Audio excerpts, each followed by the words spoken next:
Greetings, Marvel Strike Force community! I am Cerebro, your community manager, and welcome to your community update show. We've got a great episode for you today, announcing a brand new team coming to Marvel Strike Force, along with the community spotlight, so let's get right into it. Please welcome back to the show one of my favorite people, Mr. Byron Mehlsack, game designer. How are you doing, good sir? I'm doing well. Thanks for having me back, Cerebro. So I'm really excited to get to the new team that we're here to talk about today. But Loki Season 2 has just started. I'm so excited for this. Do you have any predictions or things that you'd like to see in Season 2? You know, it's hard to say. I mean, the first season was so full of surprises. I mean, how can you predict the god of trickery? Yeah. So if we were to see a new version of Kang, so like Gladiator Kang, Mermaid Kang, or something like that in Season 2, what do you think would be a great version of Kang that we should see in Season 2? Obviously, the one that we're all waiting for to see a resurgence of is the Conqueror, but again, we'll see. I mean, there's enough Loki variants. There's got to be a Loki Kang at this point, right? Like, is that an inevitability? I don't know. That is a cool idea, though. Maybe they could call him the Usurper. Oh, that's pretty cool. Kang the Usurper to take over Loki's role or something like that? Yeah, or the other way around. Oh, the other way around? Oh, wow. See, you're blowing my mind now, Byron. Well, speaking of surprises, you are here today to deliver, a special delivery, some exciting news about our next team coming to Marvel Strike Force.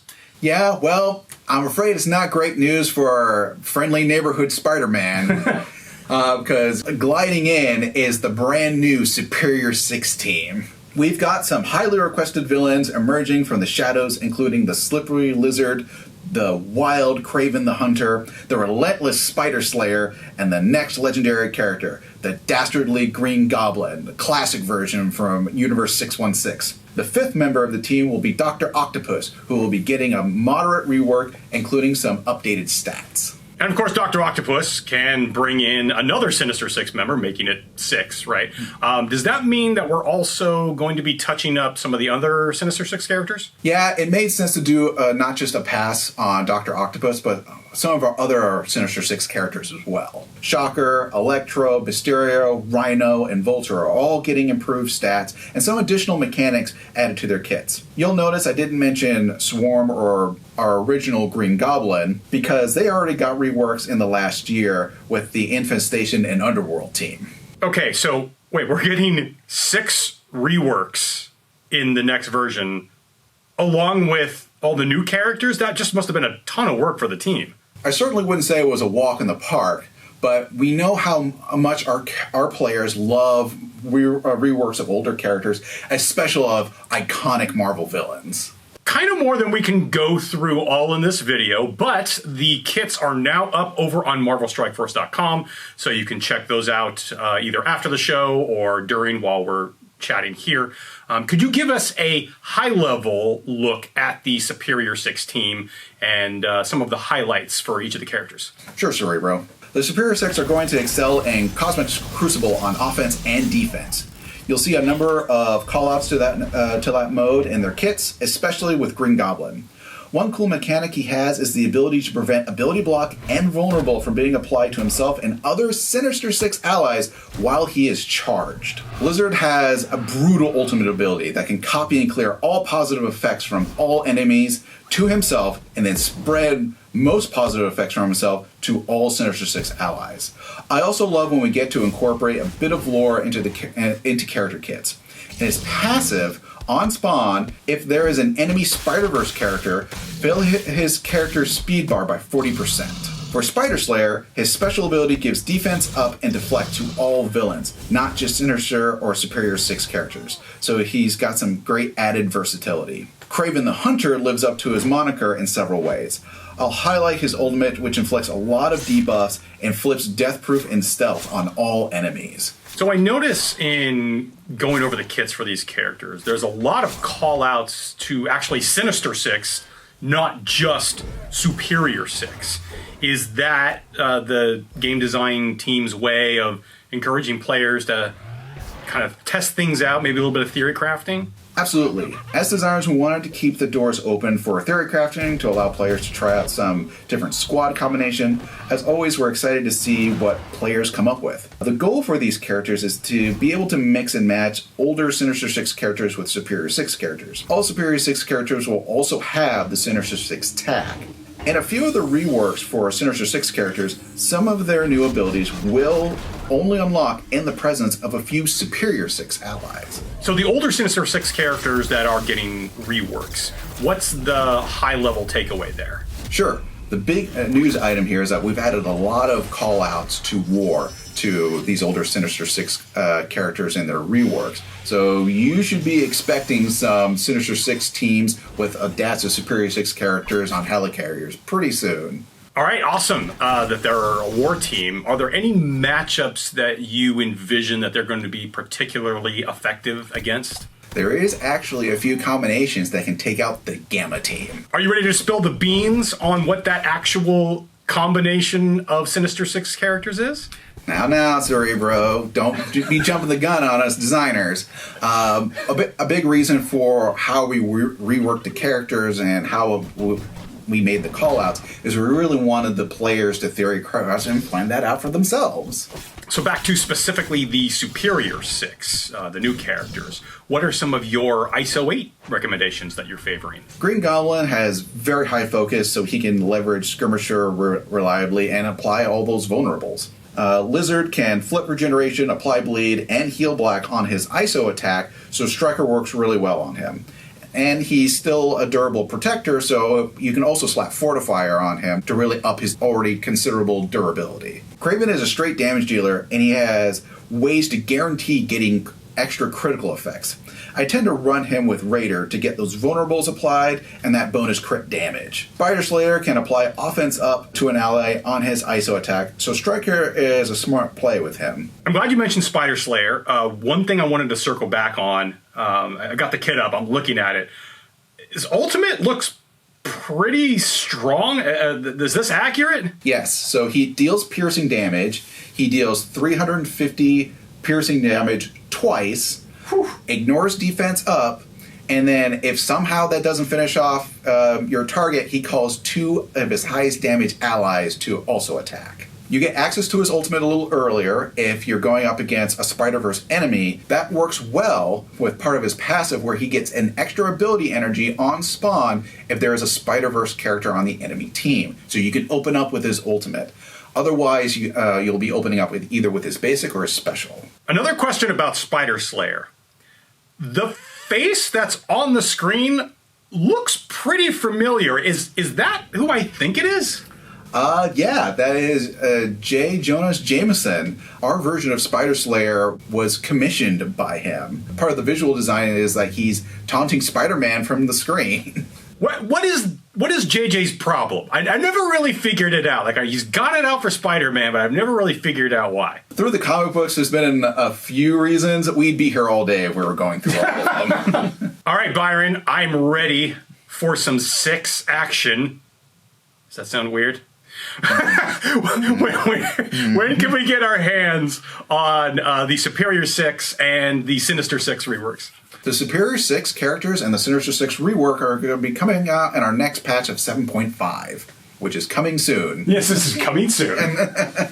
All right, Byron, as always, it is an absolute pleasure. Thank you so much for taking your time to come by and tell us all about this amazing team. Yeah, again, I love coming down here and doing Strike Time with you, Cerebro. Until next time. What's up, Commanders? Archangel here, bringing you this episode's Community Spotlight. Last episode, we left you with the question, what Marvel character do you most want to see come into Marvel Strike Force?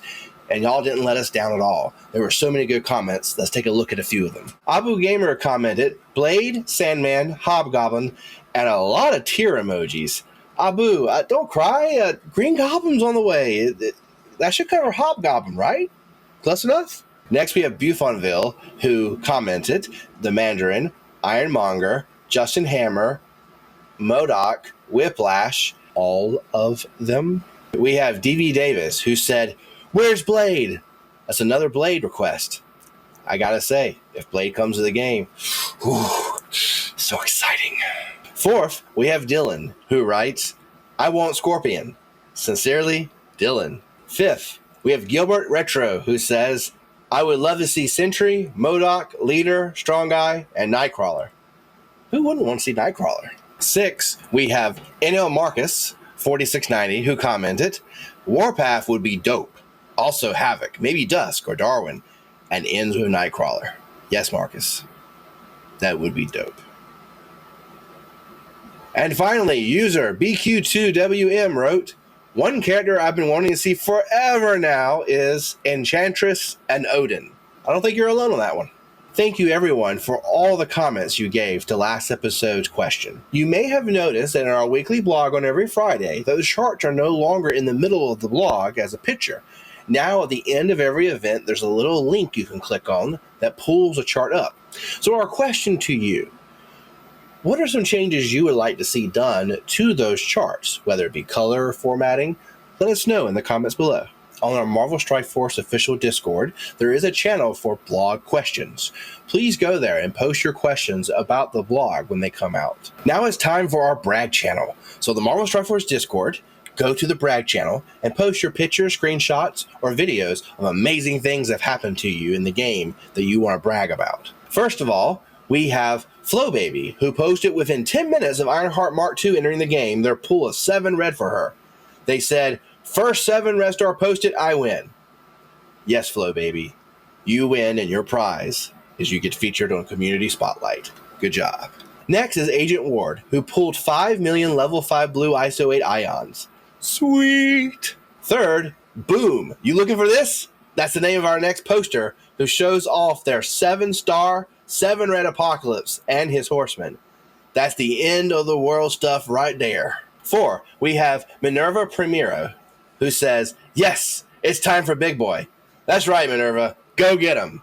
Now, the fact that this is a picture of my namesake has nothing to do with getting on the Community Spotlight. It's just a coincidence. 5th and finally, L3V1 gets a shout out not only for their Max Kestrel, but also because of the awesome angle and pose they got Kestrel in for the screenshot. Next up, we have Epic Replays. And for this segment of Epic Replays, I'm going to show off 2 common teams you can come across in Cosmic Crucible and on how to beat them. The first team is Gamma, which you no doubt will come across much in Cosmic Crucible.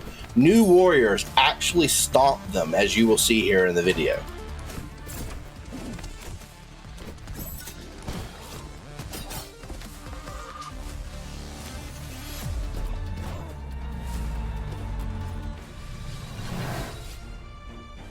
For our second team, we have Darkhold with Quicksilver in Room 6.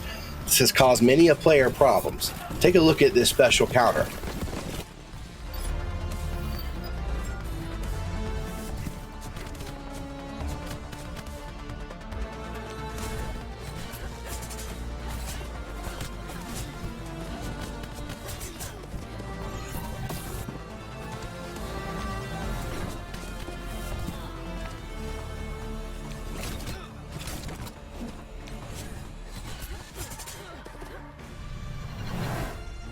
For our final segment, Commanders, we got the art section. On the Marvel Strike Force Discord, there is a art channel. Please go there and put your artwork that you have personally made there. So for today's segment, I have 2 artists that I really want to highlight to you. First, check out the work of Fridge.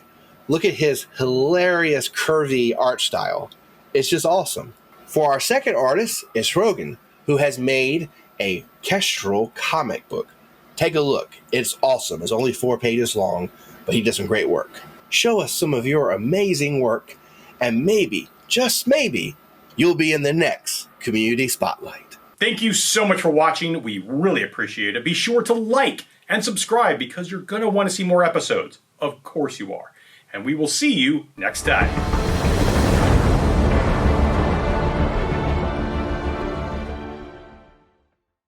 You know, if I had the power of a god, the first thing I would do, get rid of the ties.